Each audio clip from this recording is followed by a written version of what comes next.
Bobi Wine has achieved. Fwe batugamba nti you must accept what God has given you. Waliwo hunter Katonda yamuteerako omusu n'ayomba nnyo. N'amuteerako engabi n'ayomba nnyo. N'amuteerako embogo n'agamba naye nze Katonda nakola kyalira nakola. Era nze ompa busolo butono. N'amuteerako enjovu. Yasooka nakufukabira n'asaba n'agamba Mukama wange bukyankusaba birungi. Leero nzijukidde ne yeebagajjala enjovu yamumenyera mu kkubo n'emwabyo. So you must accept what God has given you. Be contented. Yes, I'm a happy man. Nti obusajja obwanneereegamu mbulese ku listi ya UN. Security Council yinza bulingi babuvumbagire. Bujja kuyingira bibira by'e Congo. I'm going back home to do my things. I cannot fight beyond this. If I fight beyond this, I will spoil the battle. Mbaleke UN yebavumbagire. Kakati, that's one. The second point, when you look at NRM, I always advise people to go to embaga ensondere. Tutwadira omugole list y'aba donors. Ayinza okugwamu amaanyi. Oba okuzalawa. Ate kakati muyina ebyobusiru. Nika z'omugole. When you hear the word nika, what rings into your head? Newekiteeka ku list nti nika z'omugole. Nazo bazisoma. Kakati oba yesajja. Nerigulira omugole nika. Nika z'omugole miliyoni yezi. Liba ligamba ki? Abavuganya. Kakati kugamba. President Museveni should not look into the performance list. No. Ekyo kyawedde. When you bring people for election, it means they make a choice. Maybe Museveni's campaigners drove away bad money, drivers are good money. That's a problem of the secretariat. But we must move ahead. Topasuing abiri, lwaki bano tebampadde. Otherwise, Gaddafi yawandika mu katabo ke Green Book. Gaddafi yagamba, you are telling me to introduce multi-party in Libya. If I win by 60% and 40% don't vote me, where will I put these people? Manjagala okubuuza muzeeyi. Kuba President Museveni yazze he was very bitter ku group ya Kyagulanyi. Gw'oleeta otya menu okuli amatooke n'ennyama n'ebijanjaalo naki akawunga ne kayumba nti nze nga tebandidde. Gwe menu waleese waaki bulingi one item. People have different choices. Me, I'm a very happy man. This is the most fair election we have ever had in our history. Fair, there's a difference between fair and being free. You see, leveling the ground, the ground is level. Mbagamba, a politician who talks about leveling the ground is a stupid politician. There is no way ground is level. Two, politics is dirty. It depends on the level of dirtiness of society. Do you believe Trump is a madman who is to be impeached? The public has not listened to him. He has cases against him. The moment he retires, they will move against him. Katanizo kubanga baroye bamuganti, you go unga oli persecuted. Even further cases against you will be perceived as a manhunt against you. Teri muntu musiri mu politics. Buli kimu kibako n'ensonga lwaki. Yes, every decision must be calculated in the politics. Kakati president atunula mugundi. Bwana atunula mu bululu nabuza n'abeegindi. Namwe abeegindi. Kakati gwe tulaba abasoga ekyabanyiiza. Abasoga ekyabanyiiza okubeera inward looking ku kadaaga. Bamuyisa bubi mu kulonda kwa Seeke. Wakati wa Namuganza ne Gundi. Suppose akawala era waliwo akavubuka bakayita Ogwanga. Ogwanga is dangerous in parliament, but Ogwanga does not have academic papers. If he is not pursued, Ogwanga talina senior for talina LF. I will pursue him. In parliament. Is he constitutional in parliament? Ogwanga will crooks obutawanya parliament kati. Speaker, no. This is a time for hearing. Reconciliation. Yes. Are we going to have no change for one person? No. Obanga Museveni naye akomyewo n'abalala bakomewo ate tekambabuulira ekyamu. I was happy by the return of people like Moses Sali. Do you know why? Single olwaliro tuva wano ffenna ne batutwala mu secondary school nga tuli mu ngabana. I don't look older. Because abaana batutunulira nga tuli mu ngabana. If you remove these older people, Museveni will look more older than he is. That's a smart analysis. Naye omuntu walaba ku Moses Sali yeebase. Bagamba waakiri. Nalaba kubona abafuluuta. Muzeeyi akyali mbooko compared to work. Kakati mu babuli ayirupaso ogwanga in parliament, ogwanga sumi. Ogwanga you don't have academic papers to qualify you. Kekali mu parliament, kekali mu kugula abantu. Oh, you see, when Museveni introduces Kadaka's name, all of us must storm out. I will pursue you. This is not a time for vendetta. Elections will be. You're very smart. This is why we should forget. Mbabulira. Nti election is achinana na zino zifanagana. Where's the similarities? Yes, there are similarities. Ngati waliwo any correlation. Nti mwaliyo gerrymandering mu kinana. Namuno nankabirwa abadde abutemaatemamu. Nkugamba. The whole of Busoga region had 11 MPs. Mpigi district in Uganda, which included Mpigi Butambala and Wakiso, had only 4 MPs. Gerrymandering in our neighborhood. If I'm talking about gerrymandering, but we will be as in 1980. Nkugamba nti gundi eyokubiri erimu oya kinana nti muwanga sacked 17 would be returning officers, the DCs. The government has also reshuffled the other DCs, a similarity. Obaba bisoma. Oba history just repeats itself. Babikola bamanyi. Nti bino tubikola bifaanagana byebikiro. Nyambako otunyonyole. What was the essence of Okola reshuffle a day before elections? My argument is ababbi bakikola. Waliwo sente ezafuluma ku ba RDC. Nali baba 5 million 5 mukaaga ne bazibba. Kakati they wanted to create confusion. Who should receive this money? Ziri mu balance. Noziba gwe nobiira mu office gwe ngo nesikukwata tayi kuyingira na nyondo. Does president have very credible humiliating handlers? Who did this? Does he have credible handlers? Anti nkubuulira nti babbi dira bashuma ekikubya government eno busuma na bujozi. Nti me I can go and work under Dom. Me. I can work under Nabako. I cannot. I spoke of the president for 14 years. Tell me Dombo Cheyakola. As far as the media is concerned. Have a master's degree. 2 years kunjuka mu ebyo. Sigenda ye start home. Sibakoledde. Nabakoba no goyogerako. Mbakoledde kalanda siniwa. President yamuwanye. Mbadde ntulana security. It's up to him. Bali baganye. That's Museveni's mizan. Kakati nkugamba nti gerrymandering 17 MPs went unopposed as IUPC. I think in the Mubembalamu abenali mu bungamba twaisemu unopposed mulimu ngabo abasigadde basuma babula buguzibulu kasayija notaswala omusajja omukulu notaswaliza na mbuzizo nogula omuntu n'omuwa omulimu it would be nullified. Kyalimpa kasajja tayina mulimo si mubaka wa parliament. Kasajja the election would be nullified. Anti just speak a voter in the area kwabala muziba kubuuza what's your local stand here? Do you have an interest in this? Yes.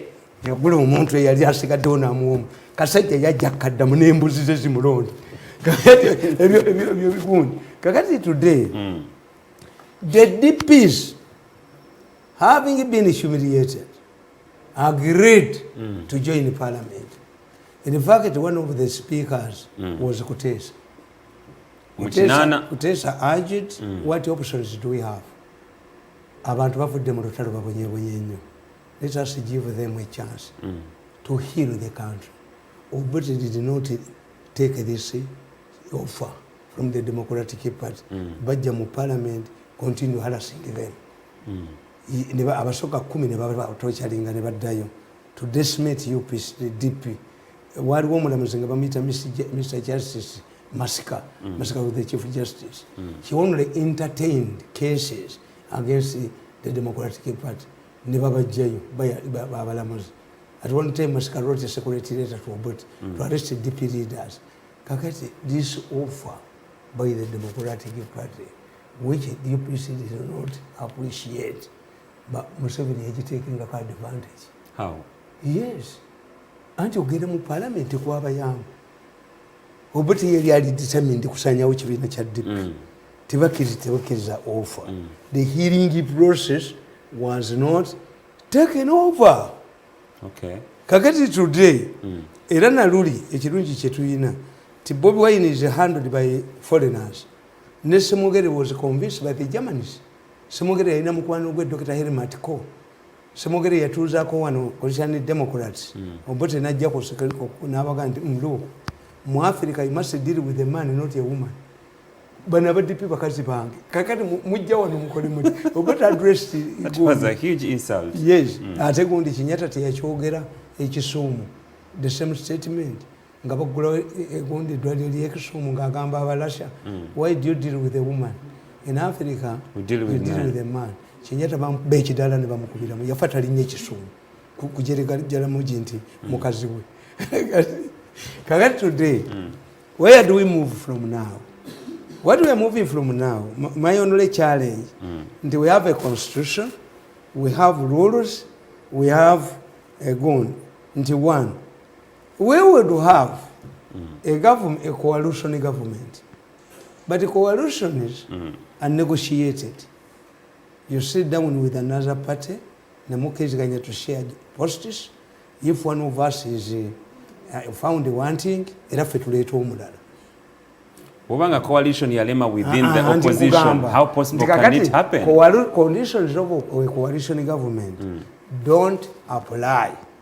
Museveni will tell you, I have more than what I wanted, because coalitions come in. If one party fails to get enough seats to form a government, that one is disqualified. Museveni 314. Kakati tu ajja kuga nti nga n'abantu bangi bamala okola government. Kati atempite bano. Kakati tulina kye tuyita gundi broad based. President Museveni gyakozesa. You come as the difference between a coalition and a broad based government, one is negotiated. You agree on a minimum program. The other one of the individuals, you come in as an individual. Akugobanga bwayagala. And it does not safeguard. Kati yayinza okuleeta omuntu n'amuwa to satisfy a tribe over regional balancing. But have you solved the problems? Onazajja kulya yajja kulya. Tugatuka ku nsonga yakubizaawo bakere ojja kinyongero kinyonyole. Kati line yange gyendimu. What are the possibilities now that we've gone back to 1980? Buganda and Busoga turned against your body. She was clear. Buganda ne Busoga. Ngakati bwekiti. Buganda ne Busoga turned against President Museveni. Olona basize already. Bugamba nti reshuffling but this year yaliwo. What these people have not done is to detain people at roadblocks. Tufuna violence ekulembeddemu. Kakati demba wa magezi mbabuuza ti na possibilities nzibawo. Where the question of a government, a coalition government is totally out. The question of a government of national unity does not arise. Why? Governments of national unity come at a time when it has been realized that the problems in the country cannot be handled by the ruling party. Like the crunch in Europe. Some governments resigned. Bajja mu Italy, Berlusconi yavaako, ne baleeta anodi professor of 90, Professor Napoleano to fix the economy. N'addayo. Kakati Museveni ajja kugamba which issue warrants a government of national unity. There's no issue apparently? Yes, which one? Being defeated, yes, you are defeated. Is there a law in Uganda that every government will be a coalition government, that everybody is winner take all? Kakati today, kakati batusigazizaaki coalition out, Gonde out. Kakati batusigaziza ekintu kimu, which I appeal to government. What is that? If we want to heal this country, nze mbabuulira byeboogera ebyobusiru. Kati Sebubadi agenda mbabuulirira wano. Sebubadi agenda kuyita ababaka ba Buganda. makulu yagolodde desert kati bayiiya kuba Museveni kyekiddako. Yes, ffe tusobola okwogera n'Abaganda. No, the issue in Uganda is clear. I wrote about it. These Baganda leaders the politics who of have been persecuted, emisango ne gitatambula n'ogoba nursery mu education kubanga bano abaana ababbi bagala okubba ssente za Judicial Service Commission. Nursery n'afuna omulimu mu UNESCO ne mumukwata ne mugamba nti yaleka miliyoni 3 naye basajja mumuja obulenzi buno Katonda abukubye ebbalaaya. Si Museveni, si basajja bakulu.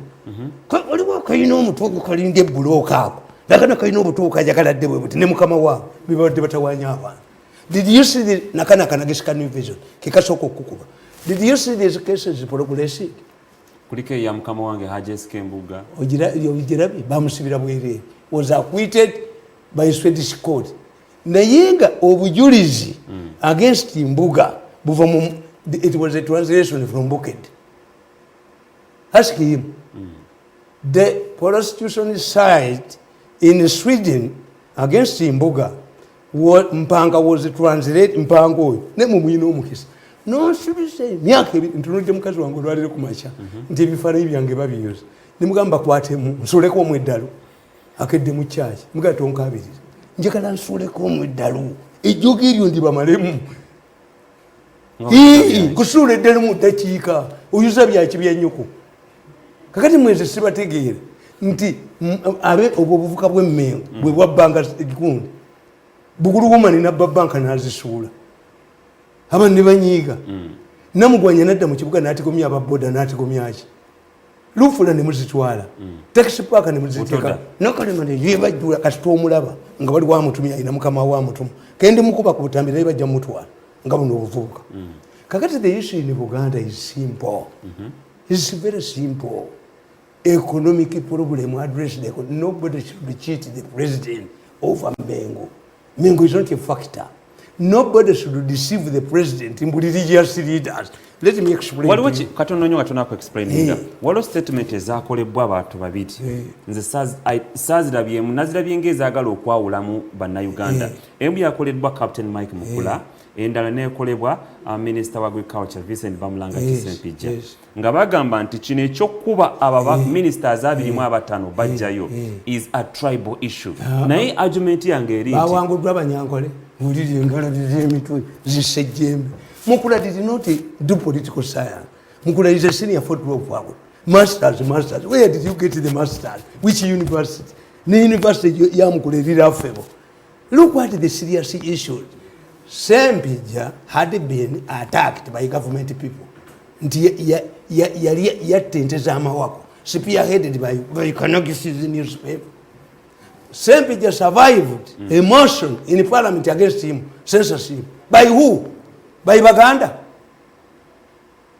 Sempija n'agamba nti gwe abantu babadde mu Lwera ng'omusenyu gutulibwa mu Lwera. Ne Sempija atundako ekitundu kiramba omukalulu akasooka. Abachina ne bajja babba omusenyu ne bakola ki? Abaana ab'omulukaya abasomba omusenyu ne babeera jobless n'oyogera mu bantu. Kati bwe njala tudde ku nsonga eyo. Ate nzikankubuuli ensonga y'ababaka abirimu aba. Mbadde ku kiri. Sooka tumaliza kiri. How do we heal the country? Yes. That's rubbish. Nobody should cheat the president over Mengo. Abaganda bali capitalistic banireke. Bwe wakabaka emmotoka zo oba otubuulire mu Insta Museveni ti bwe wakabaka emmotoka omwana ng'asoma.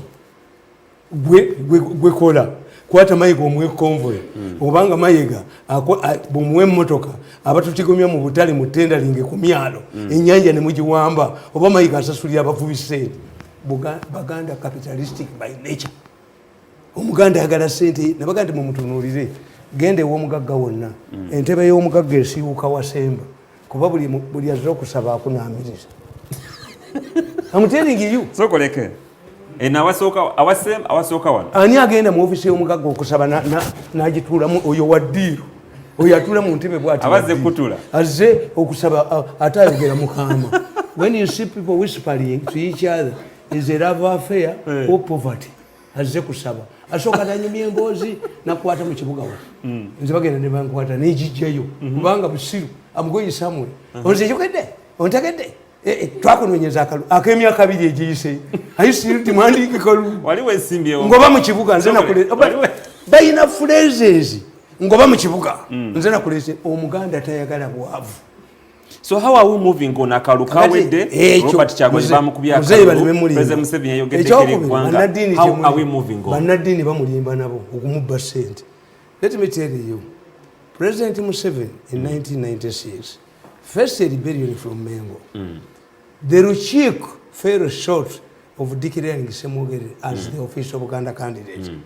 The Kabaka dissolved the Ruchiko Sandai, but prominent Kabaka's ministers, Duncan Kafero, Robert Sebunya, Kanamwanje Kamala Kanamwanje, joined the bandwagon against Museveni. Museveni had to bring Balangira, abo bandagiri, ono simbwa nani, nalisa n'abaana ba Beni, to counter these people. Today ukirabyeyo, abo bafaza abogera mu makanisa mu makereziya, waliwo omusajja faza yali Gindi, yali Kisubi, waliwo faza yasimba naga nti nsimbi yasimba Bible, nsimbi omuzinga ku malaalo ga kayira gokube Museveni werize. Ono mulenzi gw'omwawano wanga yamukubana oyo gwe ayita Kibyo oyo abadde mumpije nga agenda ayogera naye mumpite mwabi nze manyi ekyamugobesaawo ayalati byakibishopu nti sente zo bagenda kuzibba ate akibishopu teyategeera nti bagenda kubba miliyoni 600. He didn't know that it was me. Miso yali amaze okubakwa abadde avuma abantu mugundi ataka them obadde offers abadde avuma abantu ewaffe ekyotera kubanga kasolo wozanirake. History ya chote temuberanga mu Kristaayo temuberanga mu Musiraamu. Kakati kasolo agenda abakuba yabakubira ku ki timujuzi yali afudde nnyo oyo yinga mulalu nga mwana kakati abakatulije baddamu faza naddamu bwavumaka nina abula mwetikane gandula limunvumire mu mulabe njagala faza anvume mwetike kwa lutali at least muntu you were priest ya a journalist. How long does it take you? Do you have a direct line with God? Bama inja na duka eyo gundi mutuluza yagenda nagula egundi emeza alutali kakati bwagitwalayo faza nalitemba zinagitema faza yagitemema okota kubanga wani nti mutuluza we nalema nabulo yamusimba empi ayogera ne Katonda. No, who makes you very important? That would be so arrogant. How you cannot abuse me.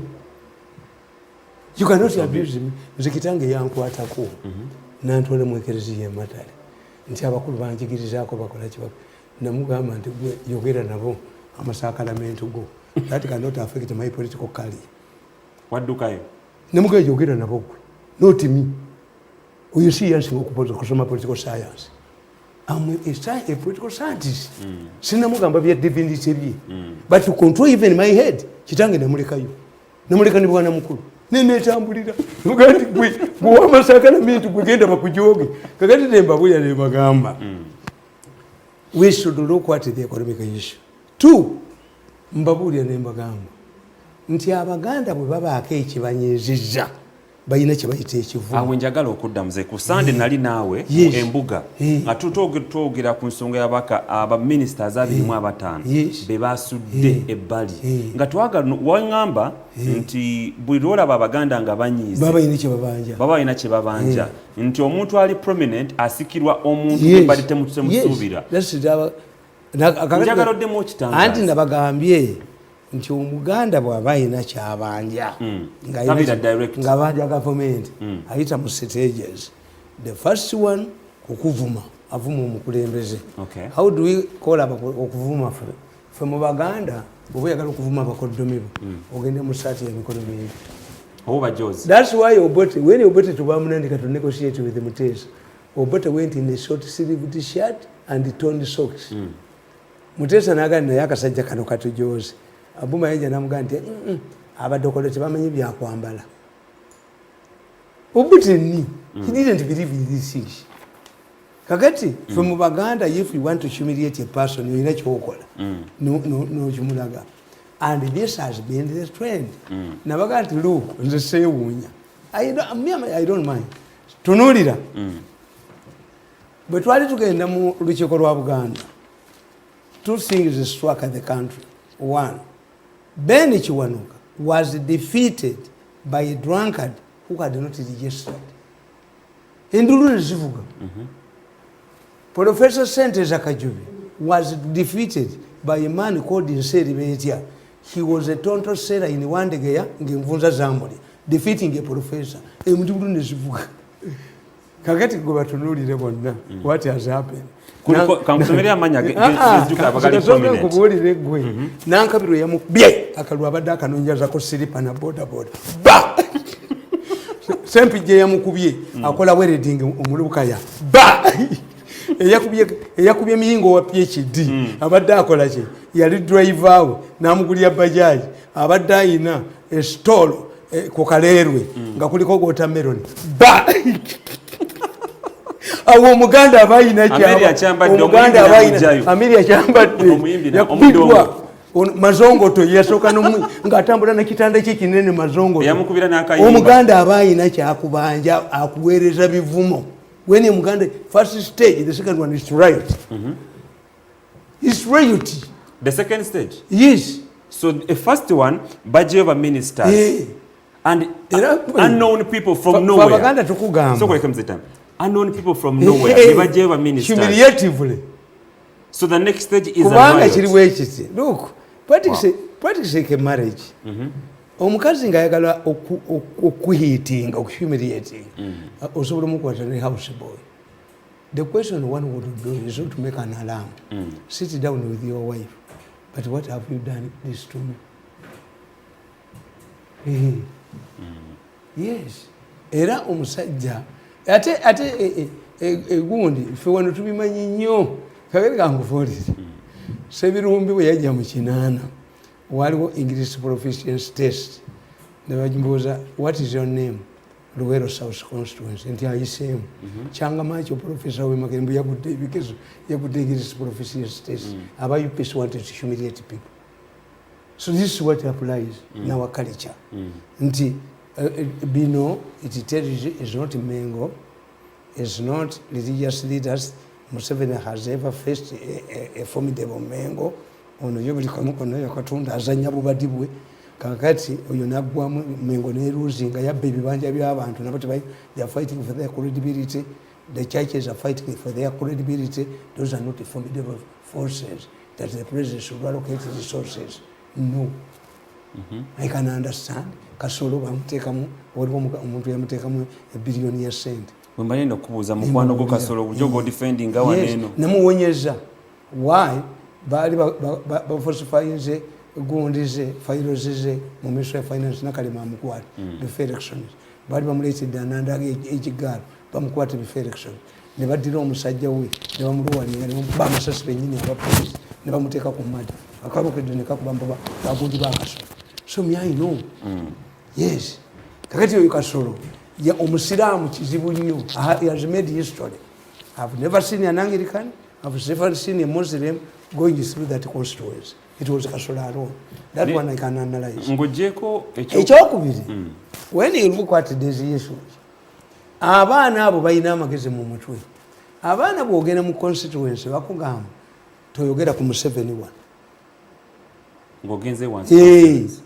Kyova oyinza okutunuulira nga kati tunuulira nga constituency ya Kyambadde Amelia obululu Museveni bwe yafunyeemu bwenkana n'obwa Kyambadde because Kyambadde refused.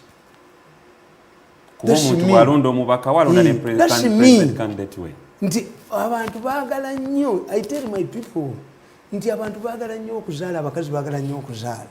Naye you must weigh. Omusawo Muganda akugamba atya nti nze eddagala nze ndikweteramu akusiiga esirimu.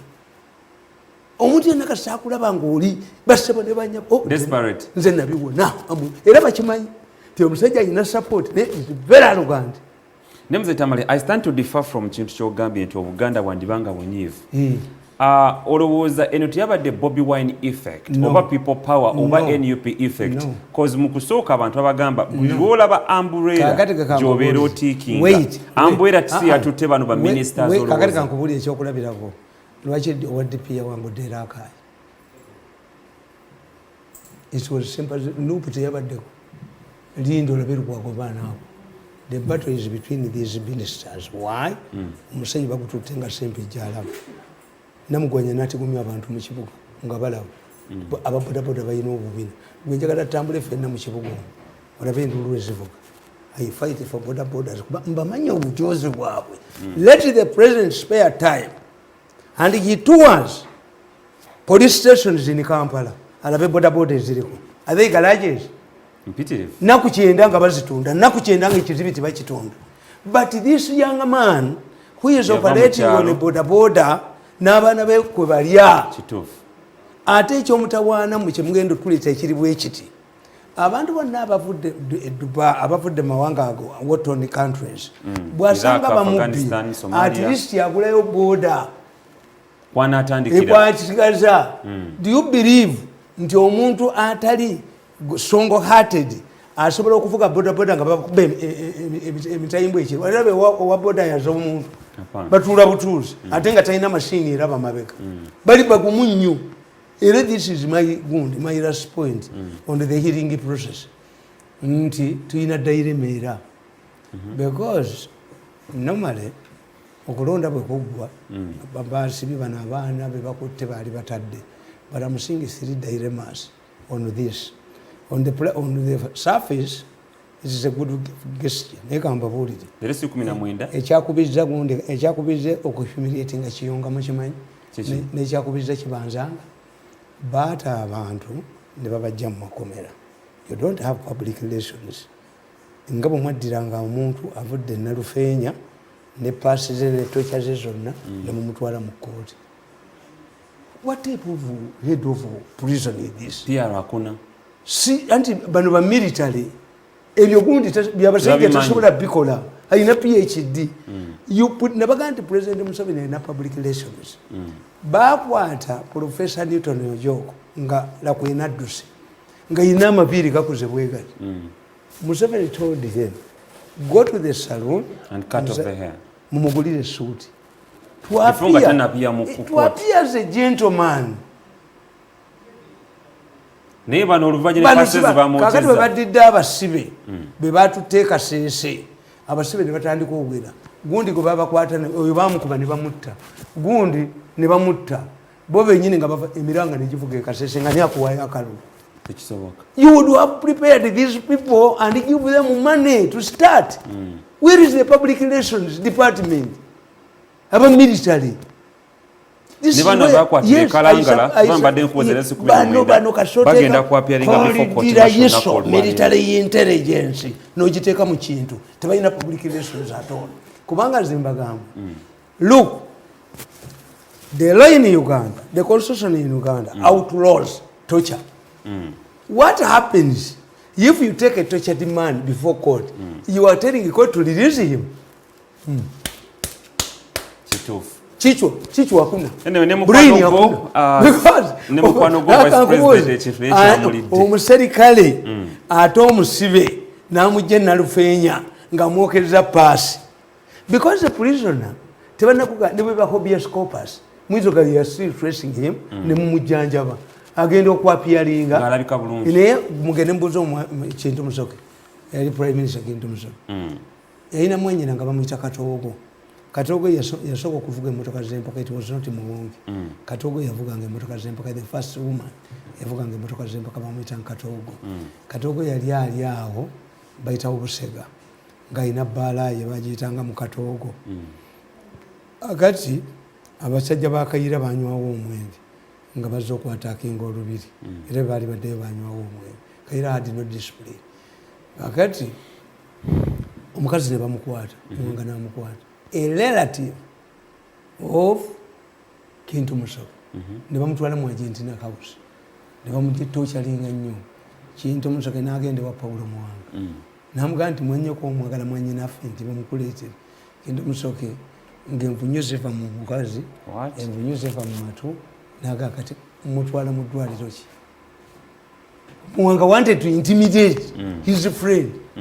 Ayinza n'okubanga bwe yamusaba yabaga nti mumutochalinga ennyo. Kubanga Muwanga yali agamba abayeekera nange bajja kunzita ate yichenji yahanga maani nga buno bwanereegamu kati bunoonya tuteeke sente ku akantu bali abasajja bakulu sibalina kumutawaana nakati mbalabye nga batudde bakedde kutuula mbalabye ku byuma naye wembatuusiza kutemba nnyonyi. You see, this is what I'm telling you. Nti one, if you release these people, yes, release these people. Without batadeko charge, they will sue you. At my last point on reconciliation, mugenda kufuna problem if we engage in the stupid arguments. If it is necessary, institute a commission on the operations on the wreck of the military. Bababuli, Museveni will be overwhelmed by the number of widows. Abasajja bwe base ku nyanja. Museveni will be startled n'abaana ne bannamwandu n'ennooni oyo omusajja Kano abadde atikomya abantu ku nyanja. Should be court martial to heal the population. Ebigambo byayogera nga amaze omulangira ejjogo lya Kano oyo limu kwemu.